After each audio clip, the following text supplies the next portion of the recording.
Sasa kuna ripoti kwamba makombora ballistic ya Russia, hapa tunazungumzia Iskander pamoja na Kinza aka Daga, ambao haya ndio asilimia kubwa Russia imekuwa ikiyatumia kulenga target zake Ukraine, yameongeza ufanisi wake wa kulenga target, yani bila kuwa intercepted na makombora ya ulinzi wa anga ya Ukraine. Hapa tunazungumzia makombora kama Patriot, ambao kwa asilimia kubwa haya ndio makombora ambayo Ukraine wanayo na ndio wamekuwa wakiyatumia sana kutungua ya makombora ya ballistic ya Russia.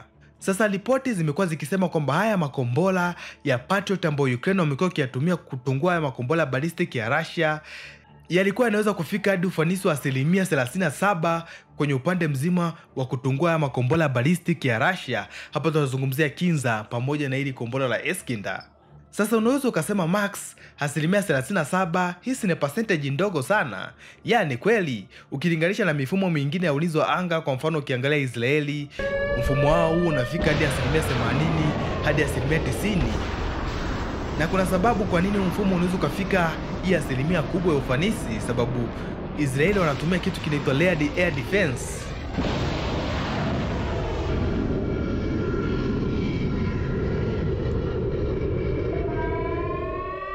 Cheki, Israel wana silaha za ulinzi wa anga kama L2 pamoja na L3. Haya ni makombora ya ulinzi wa anga ambayo yanaweza kufuata haya makombora ya ballistic huku yakiwa hata hajaanza kushuka kwenye target yake, yani yakiwa hata hayako kwenye terminal stage. Haya makombora ya ulinzi wa anga yanaweza kufuata haya makombora ya ballistic huku yakiwa kwenye exoatmosphere, huku ni juu sana na ni mbali kweli.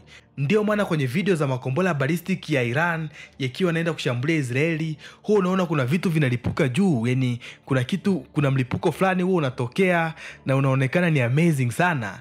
Hizi ni interception za R2 pamoja na R3 zikiwa zinafanyika kwenye exoatmosphere, yani ni juu sana. Sasa vipi haya makombora ballistic ya Iran yakiweza kupenya haya makombora ya R2 na R3 na yakaanza kushuka kwenye target yake? Hapo napo yanakutana tena na silaha nyingine ya ulinzi wa anga. Hii inaitwa David String, yani kombeo la Daudi. Hii kazi yake ni kutungua haya makombora wakati yakiwa kwenye terminal stage, yakiwa yanashuka kwenye target yake. Kwa hiyo ndio maana Israeli wanaweza wakapata asilimia kubwa kweli ya interception, sababu kuna layer mbalimbali za ulinzi wa anga, na hizi ni layer zote ambapo haya makombora ballistic ya Iran yanatakiwa kuzivuka. Lakini kwenye issue ya Ukraine wao wana Patriot tu kwa asilimia kubwa, ambao hii kazi yake ni kutungua haya makombora ya ballistic yakiwa kwenye terminal stage wakati yakiwa yanashuka kwenye target yake. Sasa ndio maana interception rate ya Ukraine inakuwa ndogo kweli ukilinganisha na interception rate ya Israeli. Lakini pia sababu nyingine ambayo unaweza ukasema kwamba makombora ya Urusi ni makombora ya kisasa sana kuliko yale makombora ya Iran. Kwa hiyo ndio maana haya makombora ya Iran yanakuwa ni rahisi kuwa intercepted, lakini haya makombora ya Russia ni magumu sana kuwa intercepted. Lakini mwisho wa yote, hii asilimia 37 ambayo Ukraine walikuwa naipata kutoka kwenye Patriot ilikuwa inawatosha kabisa, sababu Patriot Ukraine ilikuwa inatumika kulinda sehemu muhimu sana, kwa mfano airport, viwanda vya kutengenezea drones pamoja na stations za train, ambazo hivi ni vitu muhimu sana kwenye vita ya Ukraine na Urusi. Na Urusi ilikuwa inataka kuviharibu hivi vitu. Patriot imekuwa ni mstari wa mbele kulinda hizi sehemu na imekuwa ikifanya vizuri sana. Hata kama asilimia yake ilikuwa ni ndogo, lakini ilikuwa inahakikisha inalinda hizi sehemu. Lakini hivi karibuni tumeona hii asilimia ikiporomoka chini zaidi na kwenda hadi asilimia 6%. Just imagine. Hiki ni kitu ambacho hakitakiwi kabisa kutokea, sababu Patriot inatumia logarithm, na logarithm inatakiwa iendelee kuimprove au iendelee kuboreshwa kila siku vita inavyoendelea. Logarithm ni program ya kompyuta ambayo kazi yake ni kupiga mahesabu mbalimbali na kuliambia ili kombora la Patriot ni sehemu gani ili kombora la Urusi litakuwepo, ili hili kombora la Patriot liweze kwenda kuintercept ili kombora la ballistic la Urusi. Sasa hii algorithm ilikuwa inatakiwa kuimprove kila siku au kadri vita inavyoendelea, lakini matokeo yake yamekuwa ni vice versa. Sasa watu wamekuwa wakitoa sababu nyingi sana mtandaoni. Watu wanasema labda Patriot Ukraine zimeshambuliwa sana na Russia, yani zimepungua idadi yake, ndio maana hii percentage imeporomoka sana. Lakini kuna hii ripoti ambayo imenifanya mimi nitengeneze hii video. Hii ripoti inasema kwamba Russia wamebadilisha software ya haya makombora yao ili yaweze kufanya kitu tofauti kabisa ambacho algorithm ya Patriot haikutegemea kabisa. Yani wakati ule wa terminal stage, yani wakati hili kombora likiwa lashuka kwenye target yake, liweze kubadilisha mwelekeo wake na kushuka chini kwenye engo ambayo iko straight kabisa, yani engo ambayo iko steep. Yani inamaanisha kwamba hili kombora la Iskender au Kinza liweze kushuka chini kwenye engo ambayo imenyooka kabisa, yani hili kombora limenyooka kama lula, ndipo lifike hadi kwenye target yake. Sasa kuna sababu kwa nini Patriot haikutegemea makombora ya Russia yanaweza kufanya hivi.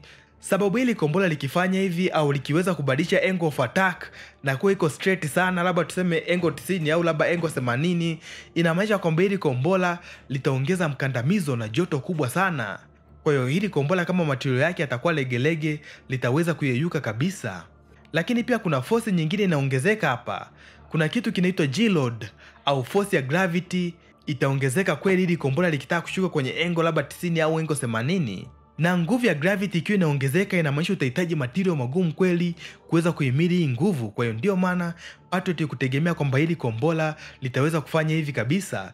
Lakini pia kombora lako likishuka kwenye hii angle, inamaanisha kwamba uwezo wake wa kufanya manuva utapungua sana, sababu force ya gravity imeongezeka, lakini pia joto na lenyewe limeongezeka.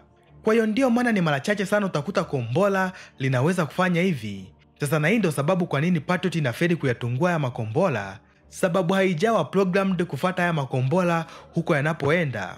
Na matokeo yake tumeona Russia hivi karibuni wameweza kulipua viwanda mbalimbali vya kutengeneza drone vya Ukraine, lakini pia tumeona wameweza kupiga kituo cha Umoja wa Ulaya ambacho kipo ndani ya Kiev. Sasa kuna debate kubwa mtandaoni, je, hii ni issue zima ya software, yani Russia wamebadilisha tu software ndio haya makombora yameweza kufanya hivi? Wengine wanasema kwamba haya ni makombora mapya, makombora kama Iskender M ndio yanaweza kufanya hivi. Wanasema kwamba Russia imeshatumia makombora ambayo yalikuwa yamebaki yale ya Iskender ya zamani, haya ni mapya sasa hivi. Yani Russia wameanza kutumia makombora mapya ambayo yametengenezwa kulingana na uwezo wa Patriot.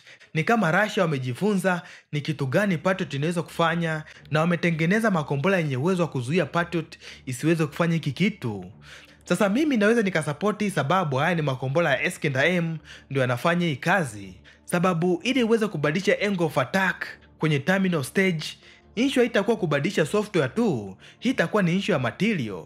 Russia atakuwa ameweza kutengeneza makombora yenye material magumu kweli, yenye uwezo wa kuhimili hizi force za gravity wakati wa terminal stage.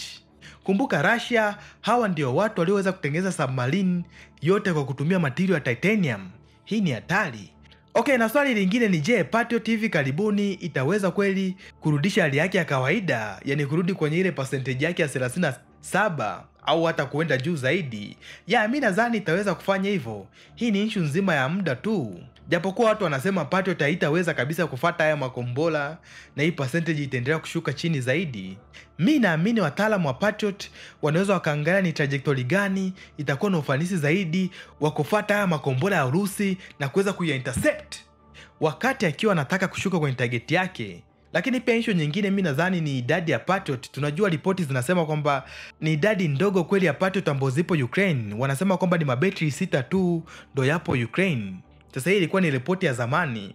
Labda mpaka sasa hivi Russia watakuwa wameweza kulipua baadhi ya mabetri ambayo yapo Ukraine, hatujui. Kwa idadi ya mabetri ya Patriot ambayo yapo Ukraine inatakiwa kuongezeka ili percentage iweze kupanda juu zaidi. Okay, mimi nataka tukumbuke kipindi kile kwenye vita ya Iraq. Patriot ilipelekwa Iraq na ikaanza kushangaa makombora ya Scud yakiwa yanapaa angani, kwa hiyo na haikuwa na uwezo wa kufanya kitu kabisa. Kwa hiyo ni kusema kwamba Patriot imetoka mbali kweli. Imeweza hadi kufikia kiwango cha kudondosha haya makombora ya Kinza aka Dagger, ambao Putin mwenyewe alisema kwamba haya ni makombora hypersonic na hayawezi kuzuirika, lakini Patriot iliweza kuyatungua. Sasa mimi nadhani Patriot inaweza ikafanya hiki kitu tena, japokuwa itahitaji muda zaidi ili kuweza kustadi haya makombora ya Russia yanafanyaje haswa huko juu. Okay, jina yangu ni Jmax the ATG. Huu mwezi wa 10 nimekuwa busy sana, lakini mwezi wa 11 tutarudi na video nyingi sana. Kwa hiyo subscribe Maxtech TV ili uwe wa kwanza kupata hizi video. Bye bye.